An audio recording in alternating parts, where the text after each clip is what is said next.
전달하는 우리 신앙생활의 산소와 같은 복음을 전달하는 택배 기사이다. 그리고 교황님도 우리에게 방한하셨을 때 모습을 보더라도 예수님의 복음을 이렇게 전해주시는 택배 기사로 이렇게 오신 것 같다. 그래서 교황님도 택배 기사이시다라는 말씀을 드렸습니다. 그래서 본당 신부는 다 택배 기사입니다. 복음을 전달하는 택배 기사이다. 그리고 신자분들도 이제 택배 기사이십니다라고 말씀드렸고, 이번 한 주간 좋은 택배를 잘 전달하시면 좋겠다라는 말씀을 주일에 강론 때 드렸습니다.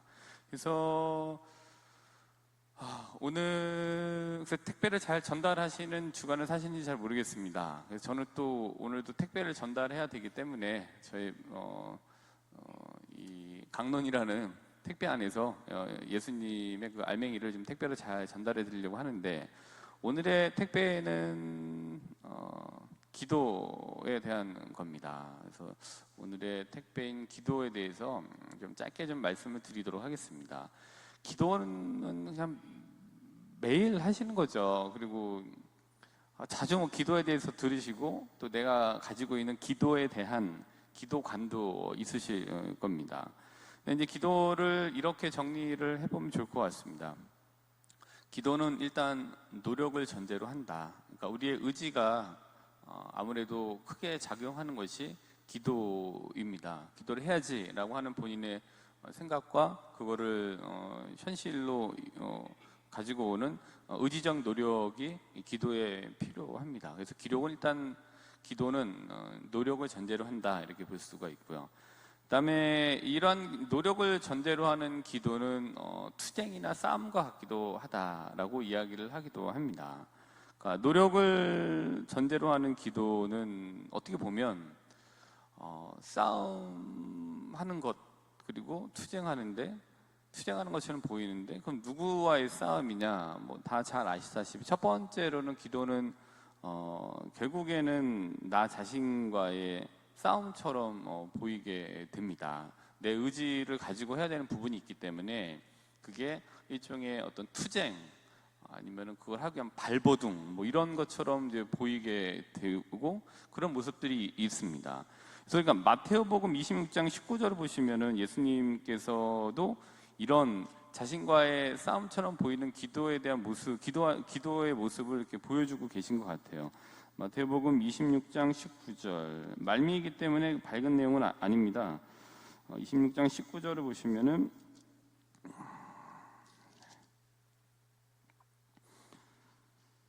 26장 19절, 26장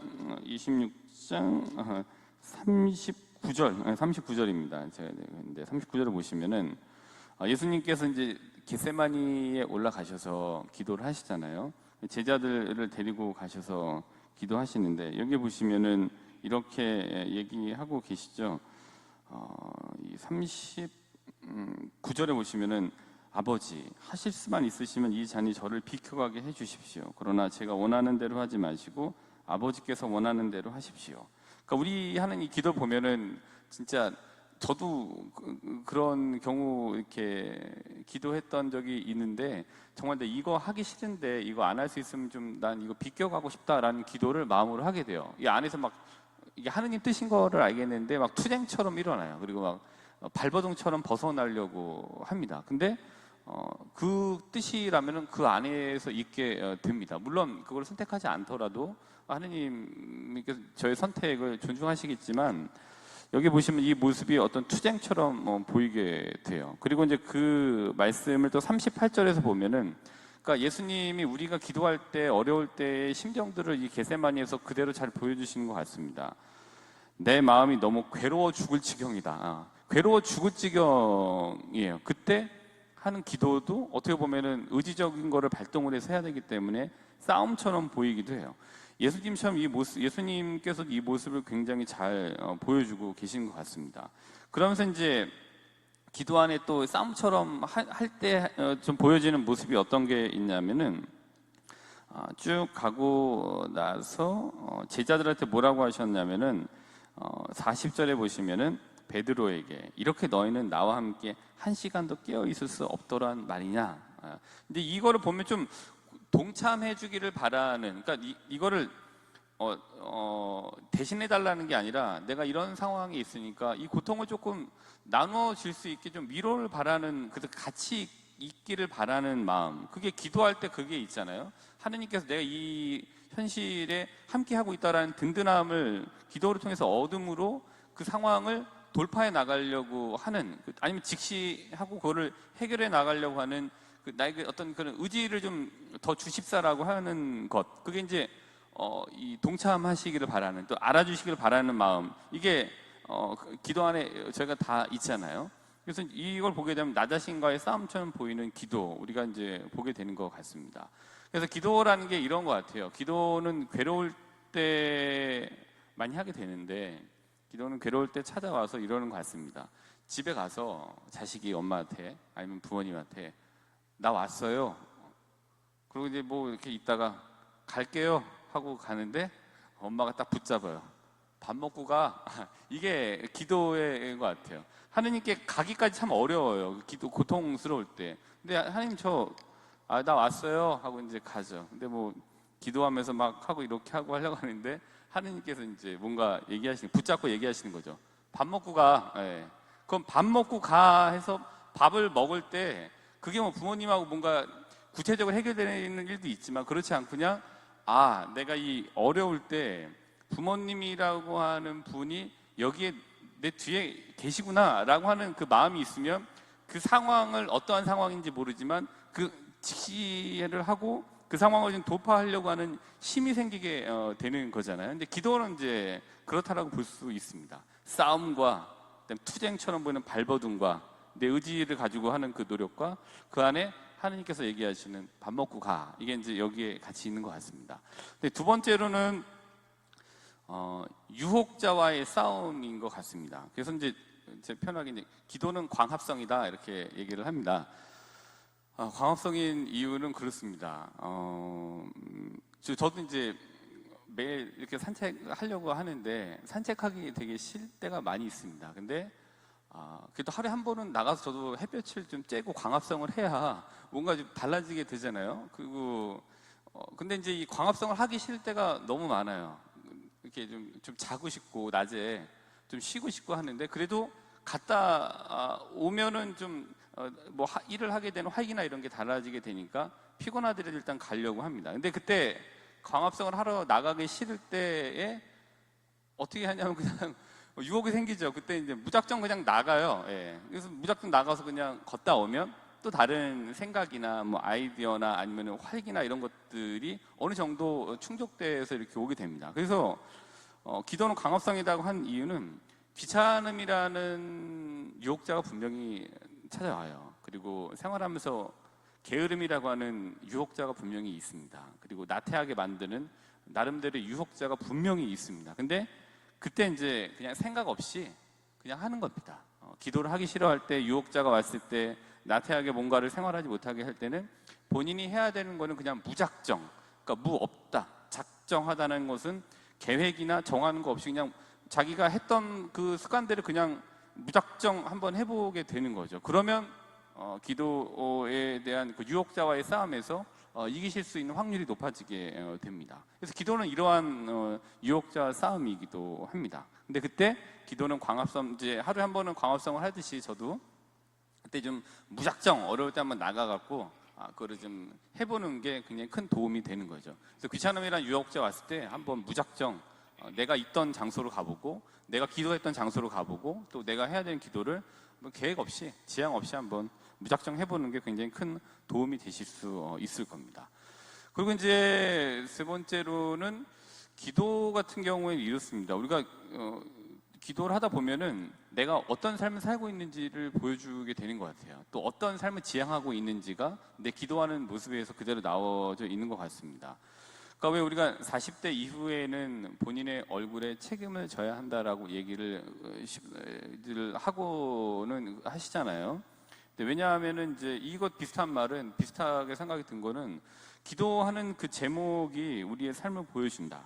그래서 내가 지향하는 삶을 또 지향하는데 잘 안 되는 것들에 대해서 지향하는 바대로 갈 수 있도록 기도 제목을 잡고 기도를 하게 되는 거죠.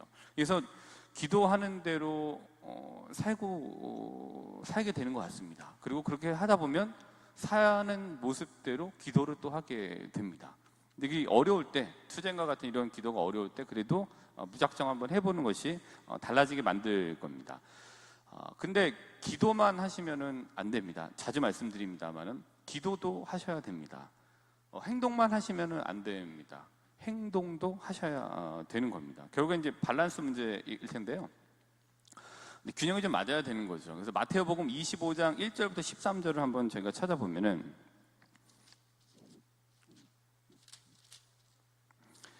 이게 열처녀의 비유입니다. 여기 보시면은 이게 참 여러 가지로 생각해 볼 수 있게 만드는데요. 5은 슬기로웠고 5은 어리석었는데, 어리석은 처녀들은 이제 3절 보시게 되면 등은 가지고 있었지만 기름은 가지고 있지 않았고, 4절에 보시면은 슬기로운 처녀들은 등과 함께 기름도 그릇에 담아 가지고 있었다. 네, 이렇게 됐어요. 근데 이제 언제 올지 모르는 거니까 이 문화에서.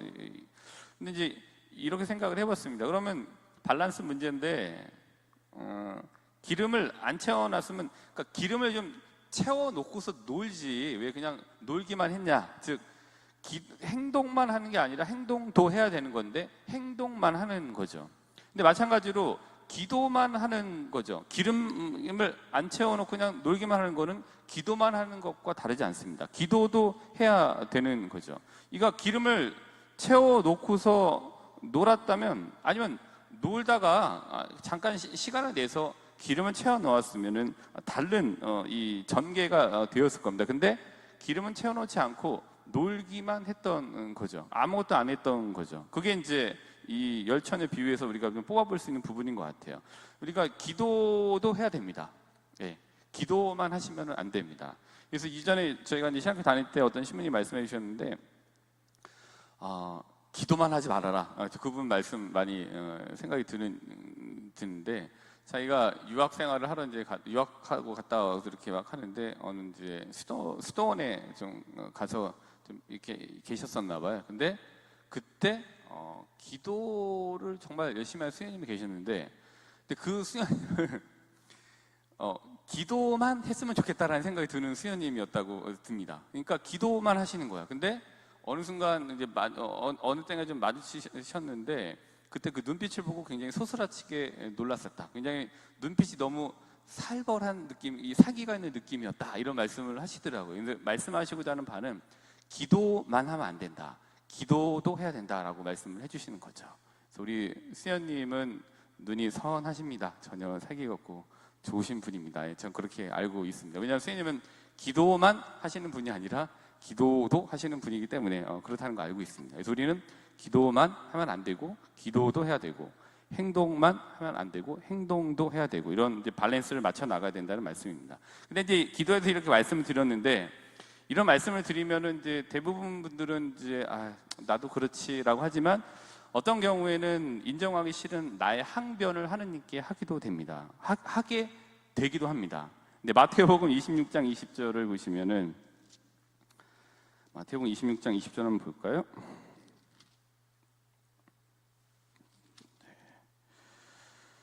26장 20절부터 25절을 보면은, 이제 예수님께서 제자들하고 식탁에 앉으셔갖고서 식사를 하시는 중에 이렇게 21절에 말씀을 하십니다. 내가 진실로 너희에게 말한다. 너희 가운데 한 사람이 나를 팔아넘길 것이다.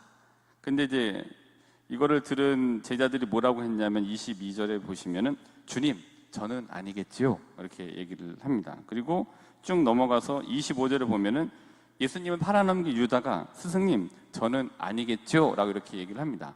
우리가 기도를 하다 보면은 난 최선을 다했고 나는 그러지 않았어 라고 하는 나의 항변을 하느님께 할 때도 있습니다. 그 말씀이 이제 주님, 저는 아닙니다. 저는 아니겠죠? 라고 얘기를 할 때가 있습니다. 근데 물론 기준은 다르겠습니다만은 나는 아니겠죠? 라고 하는 그건 이제 인정하지 않는 거죠. 근데 이제 이때는 주님, 저도 그렇군요 라고 인정을 빨리 하고 다시 이제 기도로 돌아가는 것이 이제 필요합니다. 근데 이제 저희가 기도를 이러이런 거다라고 말씀을 드렸는데, 제가 기도를 이렇게 하게 되면은 주로 기도는 청원을 하게 되어져 있습니다. 뭔가를 바라는 거죠. 그리고 뭔가 지향을 갖고 이게 이루어지길 바라는 마음을 갖고 합니다. 근데 그런 청원 기도의 가장 이제 꽃이라고 얘기하는 것이 오늘 이 마태복음 6장 9절부터 13절에 나와져 있는 주님의 기도입니다. 주님의 기도는 청원 기도라고 보시면 됩니다. 산상 설교 같은 경우에는 삶에 대한 가르침, 삶의 어떤 그런 방향성, 삶의 자세를 가르쳐 주는 거라고 본다면 주님의 기도는 청원 기도라고 보실 수가 있습니다.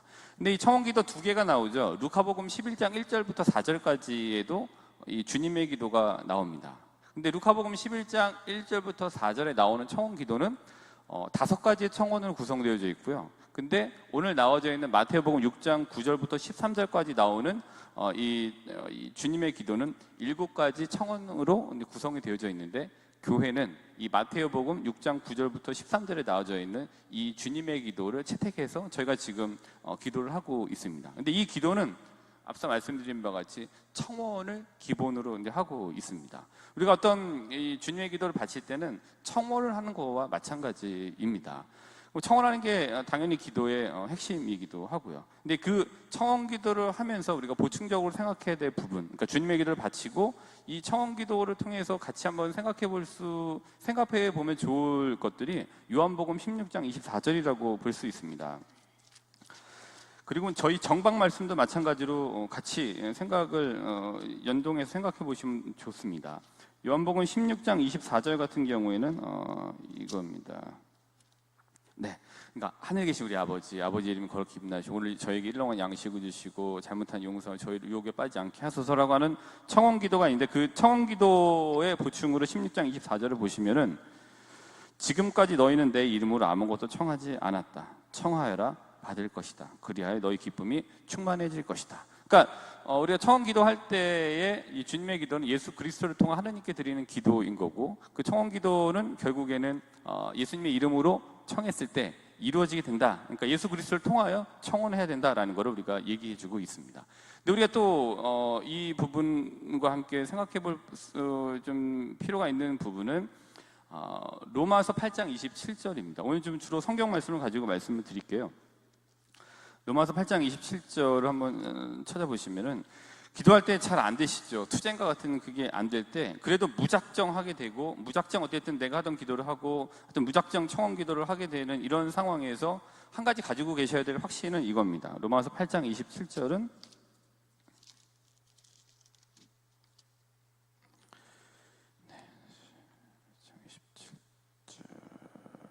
네, 8장 27절은 마음속까지 26절부터 한번 읽어볼까요? 이와 같이 성령께서도 나약한 우리를 도와주십니다. 우리는 올바른 방식으로 기도할 줄 모르지만 성령께서 몸소 말로 다할 수 없이 탄식하시며 우리를 대신하여 간구해 주십니다.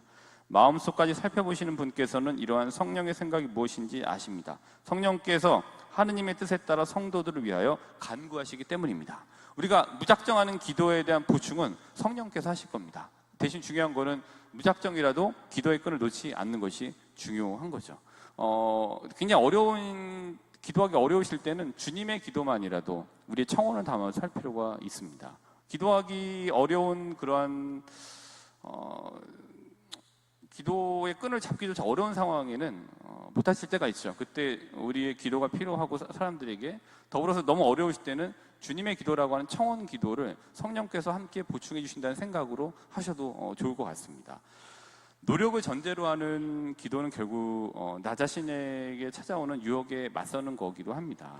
어떻게 기도가 잘 되기만 하겠습니까? 잘 안 될 때가 분명히 있습니다. 저도 마찬가지입니다. 그럴 때는 앞서 말씀드린 바와 같이 무작정 하시기만 해도 괜찮습니다. 그리고 나머지 부분은 성령께서 하느님께 간구해 주신다는 확신을 가지고 기도를 하시면 되겠습니다.